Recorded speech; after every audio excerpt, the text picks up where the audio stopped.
একটা আরেকটা হলো কারেন্টই নাই, বিলটাই নগদ থেকে। আচ্ছা, তো মনোযোগ দিয়ে কিতা দেখতাছ? ও ভাতিজা, আসলে দেখতাছি এই যে কারেন্ট বিলটা দেখো, হুম, এই যে দেখো এখানে বিল আইছে, দেখা যায় নি দেখা যায় 2040 টাকা।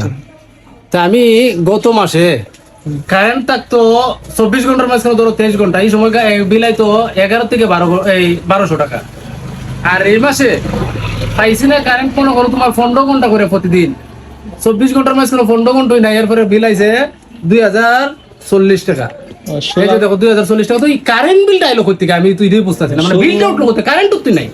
শুনলাম যে এদিকে যে ইউনিট পিস একটা করে বাড়ছে, তো বিল ইউনিট ফিস যদি একটা করে বাইরে থাকা, তাহলে আমার এখানে ধরো আমি 120 ইউনিট, এই যে ধরো এই যে দেখো এখানে সর্বমোট 120 ইউনিট আমি ব্যবহার করছি।